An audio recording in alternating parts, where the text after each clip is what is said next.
You may think that your books are clean, or they're clean enough, or maybe you're afraid to admit that they aren't.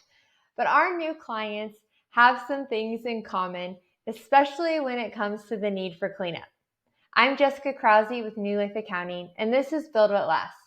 So I'm going to share with you 6 different areas where we see common trends of needing cleanup or needing some changes with our new clients that are coming on.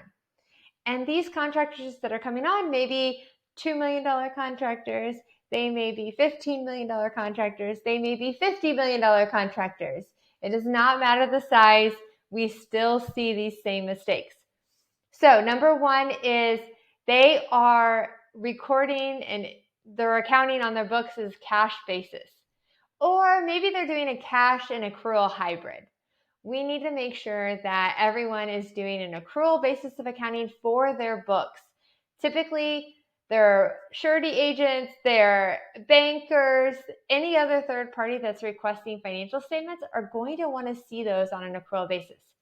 That doesn't mean that you can't still file your taxes on a cash basis depending on your revenue size.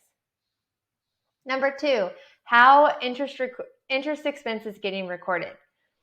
So if you have a loan payment for equipment loans, vehicle loans, or line of credit, that payment is typically going to have some interest in there.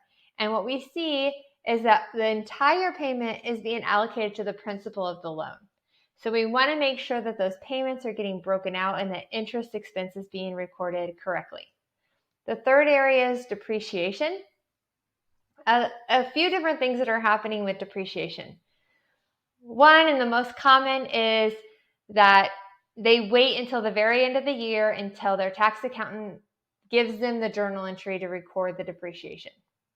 Now, again, depending on how the tax accountant is doing their taxes, that could be on a cash basis, that could be or a tax basis instead of a book basis.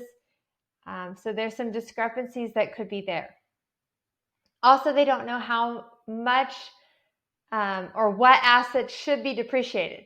So some assets, some expenses could be expensed in the current period and they are recording them as assets on the balance sheet. So that would be another area that we see that could be cleaned up.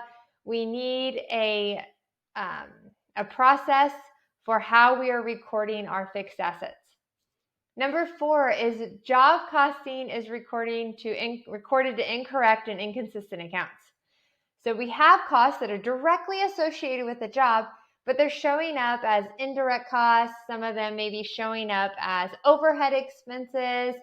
We see labor all lumped into one cost category under overhead.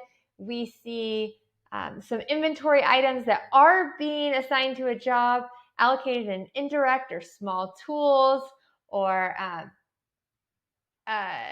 any other job cost that should be a job cost. Or we see things that should be an indirect cost or an overhead cost showing up in the job cost GL categories, but not assigned to a job. So making sure that we understand what is a job cost, what isn't, and we're being consistent with that recording.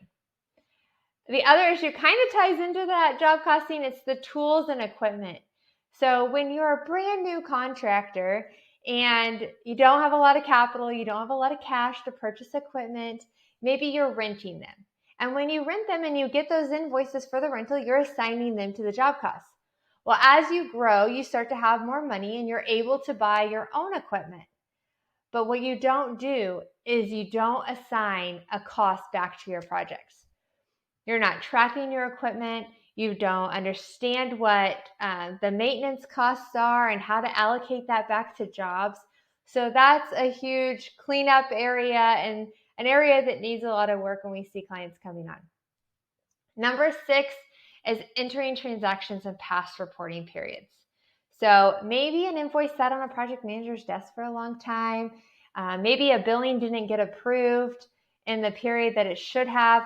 Now those periods are closed and we're going back and entering them into past periods.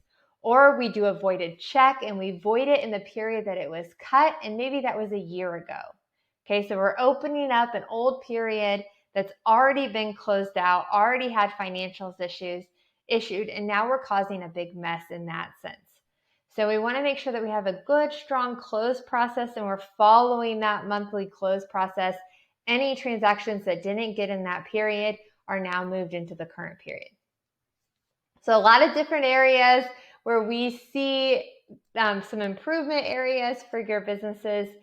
If you aren't really sure where to start and you know that some of these relate to you, let's chat. You can schedule a time using the link below this video. I'm Jessica Krause with New Life Accounting, and we're here to help you build what lasts.